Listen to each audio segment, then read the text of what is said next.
Vamos a comenzar con la sesión de hoy, eh, 30 de abril del 2025, en la clase con Lengua Española 2 de la Escuela de Idiomas Modernos de la Universidad Central, en que he propuesto a los estudiantes eh, traer a clases y leer, compartir y conversar un poco sobre ello, textos que a los estudiantes les hayan parecido eh, bellos, placenteros, dignos de leer, dignos de volver a leer y volver a leer, de mostrar a otros, de enseñar, de compartir, que también para eso es la poesía. Cuando digo poesía me refiero a toda la literatura, porque es el nombre más antiguo, el primer nombre que tuvo este arte. De hecho, la palabra literatura apareció en las lenguas actuales en el año 1800, o sea, hace 20 minutos. Y la palabra poesía existe desde antes de los romanos. Es más, desde antes de los griegos que estuvieron antes. Eh, y bueno, en esa época, poesía incluía todo aquello que se pudiera llamar ahora literario, e incluso otras cosas que no eran literarias o que no son consideradas literarias ahora. Eh, en la época de los griegos y de los romanos, si usted iba a escribir un texto que ahora llamaríamos científico, por ejemplo, un tratado de medicina, como seguramente hizo, ¿no es que se llamaba este griego por el cual juran los médicos ahora? Hipócrates. Ya han oído hablar de Hipócrates, ¿verdad? El juramento hipocrático. Hipócrates, que era médico, no era poeta, escribió libros sobre medicina. ¿Y cómo los escribió? En verso, que era como correspondía escribir todo lo que se escribía y todo lo que se escribía en cualquier cultura, ¿no? De los textos antiguos son muy pocos, insignificante cantidad de textos los que se escribieron en prosa. Y eran, quién sabe si eran solamente los textos ilegales, jurídicos, ¿no? Los, los decretos de los reyes, qué sé yo, pero todo lo demás era en verso, porque era la forma en que se debía escribir, porque escribir, que significa dejar fijado, dejar registrado para el futuro, para la posteridad, para la historia. Porque lo que no es eso es el habla popular, el habla cotidiana, que, que se llama prosa. Y por eso ahora la palabra prosaico significa eso, lo vulgar, lo que es cotidiano de todos los días, que no hace falta ser especialista, ni haber estudiado mucho, ni tener mucho conocimiento de arte, ni de literatura, ni de ciencia, ni de filosofía, ni de nada. Usted todo el día está hablando, en realidad no sabe lo que está diciendo, porque usted es un ignorante. Eh, bueno, eso que usted está diciendo es prosaico porque está dicho. Pero si usted lo va a escribir, no, escribir es una cosa superior, delicada, elevada, ¿no? Y al mismo tiempo profunda. Eso tiene que ser en verso. Les estoy hablando de la actitud de la antigüedad con respecto a estas cosas. No, es que, no les estoy diciendo que ahora hay que hacer así. De hecho, ahora la mayoría de las cosas se escribe en prosa y quedan muy bien. Pero en la antigüedad la actitud, en la época griega, en la época romana y antes, y en otras culturas de esa época, la actitud era eh, que bueno, si usted va a escribir, eso tiene que ser hecho con una delicadeza, con una sutileza y con un lenguaje elevado. Eso no lo puede hacer todo el mundo, además de que no todo el mundo sabía escribir, ¿no? Y leer. Si hasta había reyes que no sabían leer ni escribir. Imagínense ustedes. Esto de ser poeta, es decir, saber leer y escribir, es una cosa para un grupito pequeño, pero no puede ser como se habla todo. Vamos. Ese es el origen de la palabra prosaico. Ustedes saben qué significa eso. De mal gusto, vulgar, ¿no? Ordinario.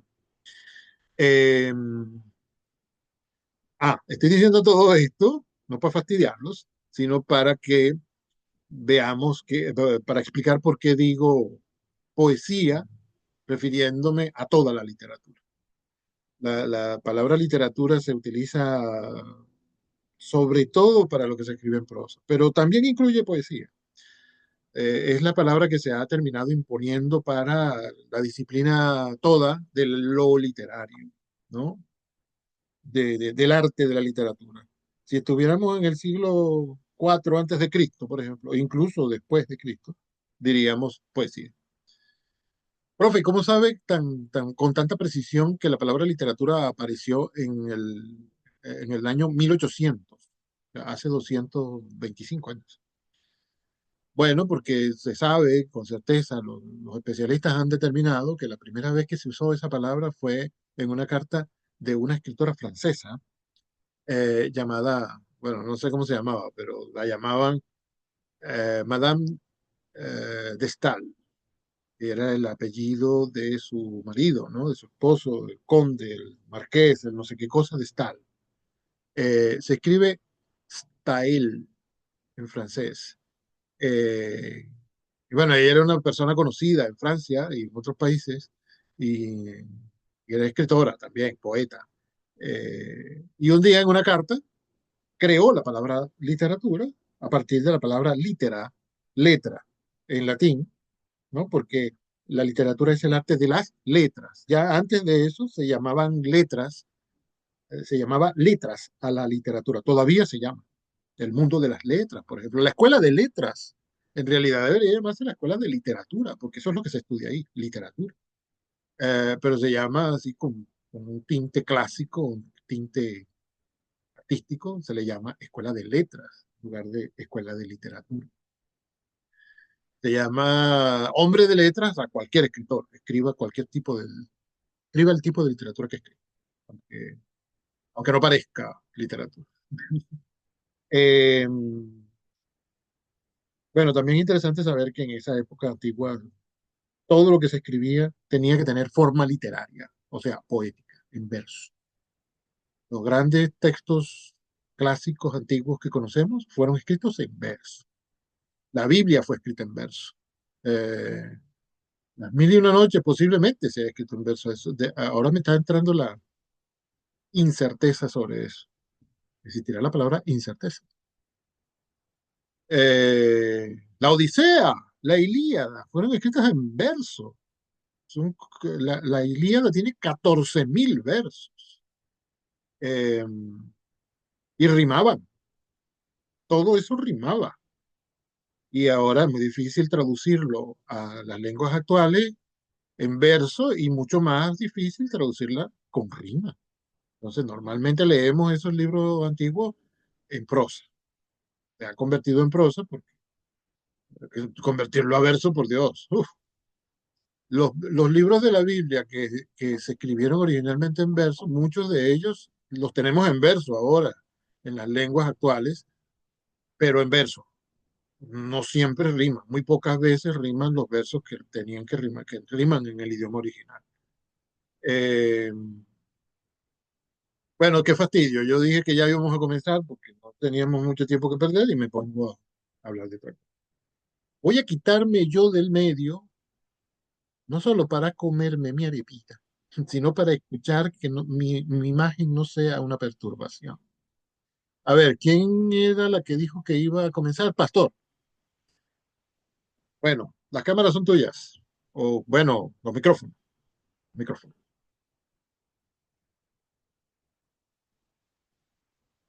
Elisa Pastor con ustedes.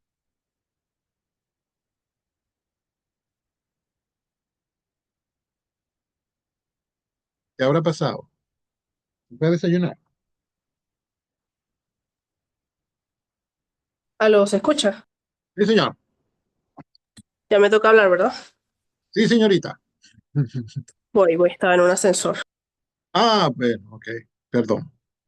De momento. Eso me hace pensar que vas a leer desde el celular, ¿no? Sí, es que estoy viendo la clase y me estoy arreglando para ir al trabajo. Ay. Ok, si les dejo dicho a los demás que si necesitan poner el texto en la pantalla, entonces compartir pantalla, pueden hacerlo. Supongo que para ti sería difícil, ¿no, Pastor? Y bueno, si quieres o si quieres, no, si no quieres, no hay Esto problema. lo iba a compartir por el grupo.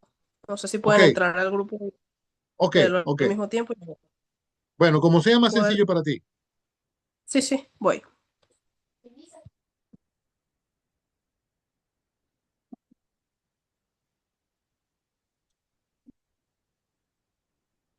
Ahí lo envié. ¿Llegó? Gracias, sí. Es la balada de Hans y Jenny de ¡Ah! Aquiles Nazoa, si no ¡No es recuerdo. posible! Es un poema muy querido para mí. Sí, verdaderamente nunca fue tan grande el amor. Ya. Tan claro.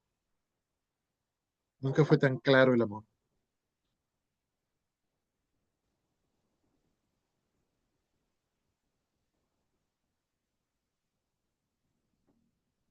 Su amor compartían como dos colegiales comparten sus almendras.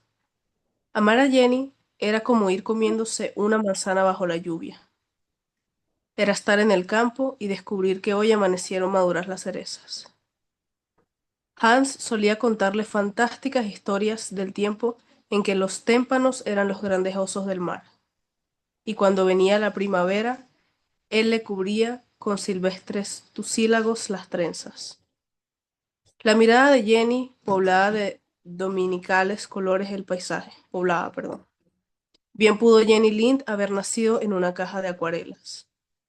Hans tenía una caja de música en el corazón y una pipa de espuma que Jenny le diera. A veces los dos salían de viaje por rumbos distintos, pero seguían amándose con el encuentro de las cosas menudas de la tierra. Por ejemplo, Hans reconocía y amaba a Jenny en la transparencia de las fuentes y en la mirada de los niños y las hojas secas. Jenny reconocía y amaba a Hans en las barbas de los mendigos y en el perfume del pan tierno y en las más humildes monedas. Porque el amor de Hans y Jenny era íntimo y dulce como el primer día de invierno en la escuela. Jenny cantaba las antiguas baladas nórdicas con infinita tristeza. Una vez la escucharon unos estudiantes americanos y por la noche todos lloraron de ternura sobre un mapa de Suecia. Y es que cuando Jenny cantaba, era el amor de Hans lo que cantaba en ella. Una vez hizo Hans un largo viaje y a los 5 años estuvo de vuelta y fue a ver a Jenny y la encontró sentada, juntas las manos, en la actitud tranquila de una muchacha ciega.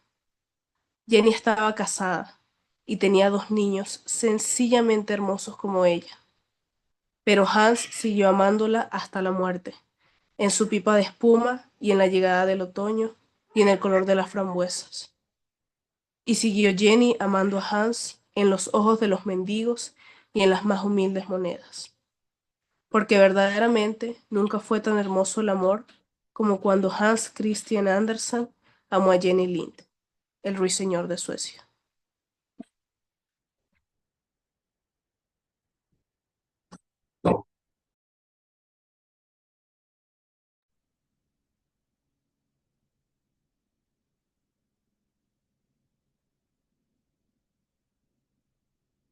Bueno, si no he hablado hasta ahora, es porque cada vez que yo leo u oigo ese poema, ya ustedes se imaginarán lo que me pasa, ¿no?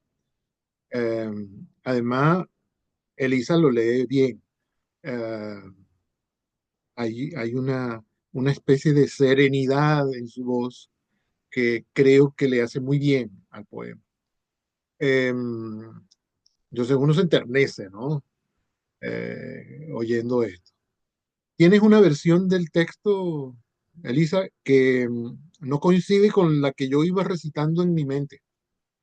Yo, por ejemplo, pues, te corregí al principio y no he debido hacerlo, perdón, que en el primer verso debería ser, nunca fue tan claro el amor como cuando Hans Christian Andersen, etcétera.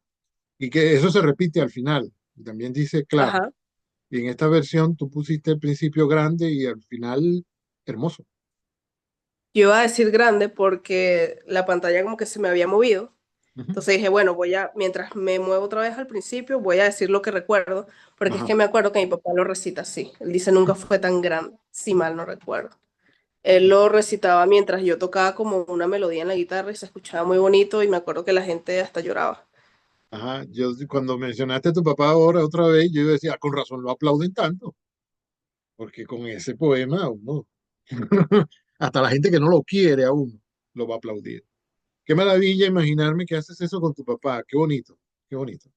Bueno, y hay otras incoincidencias, por ejemplo, la pipa que le regala Jenny a Hans es la pipa de espuma de mar.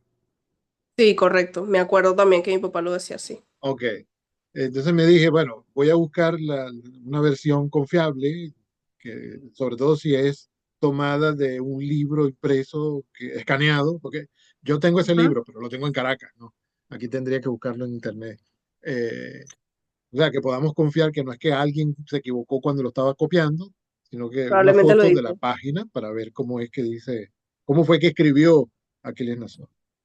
Pero Ujú. incluso con esas variaciones que hay en esta versión que tú que tú leíste, sigue siendo una cosa hermosísima, ¿no? A ver, díganme los demás. No puede ser que sea el profesor el que hable. No, no, esto es para que los estudiantes sientan y se expresen, por favor.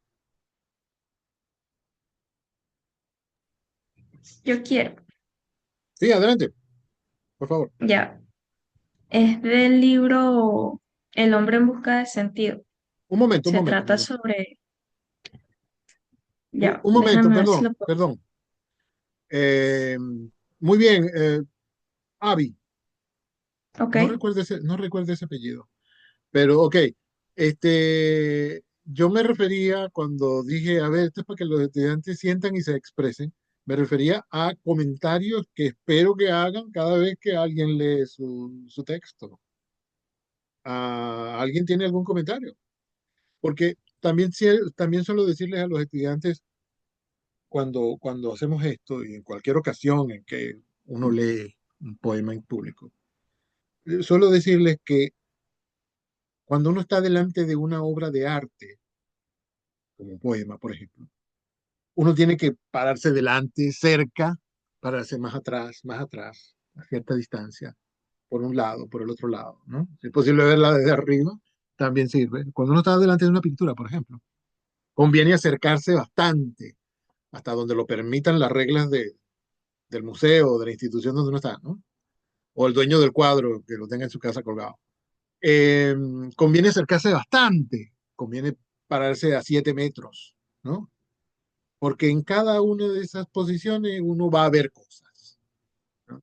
Cuando uno está disfrutando un poema y lo oye nada más, bueno, uno aprecia ciertas cosas. Cuando uno lo tiene delante en la lectura, cuando es uno mismo el que está leyendo, bueno, uno apreciará otras cosas, normalmente son más, pero no es que oyéndolo, no es, oyéndolo es menos bueno lo que uno aprecia. No, simplemente se aprecian otras cosas. Entonces eso es lo que hay que hacer ahora también, ¿no? Me puse nada más a escuchar la lectura, no leí, pero supongo que entre ustedes habrá habido alguno que habrá ido al chat y habrá abierto el documento y habrá ido siguiendo la lectura con el texto, ¿no? ¿Qué tienen que comentar? ¿Qué les pareció? ¿Qué sintieron? Es lo que uno se tiene que preguntar delante de una obra de arte. ¿Qué sentí? Déjame ver si sé por qué sentí esto. ¿Qué fue lo que me hizo sentir esta sensación cuando oí esas palabras o cuando las leí? Díganme. Me pareció... Ay, disculpe. No, tranquila, continúa. No, bueno, no voy a decir mucho porque genuinamente me impresionó tanto la belleza del poema, el amor expresado y la manera en que Elisa lo narró, lo leyó, fue impresionante. O sea, como en inglés sería, it was breathtaking. O sea, eso.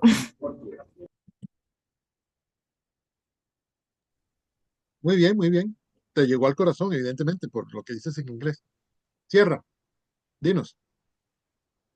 Bueno, a mí me pareció sumamente hermoso el poema y de mis partes favoritas fue cuando están describiendo el tipo de amor que sentían el uno al otro, donde mencionas tipo cosas cotidianas en las que ellos mismos se encontraban entre sí, y esa parte me pareció súper linda.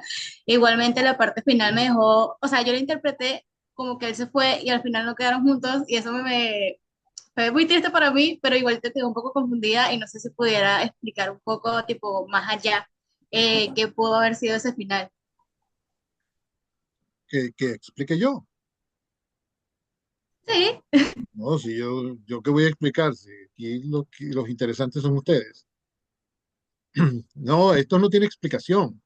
Bueno, quiero decir, esto es casi en broma que digo que no tiene explicación.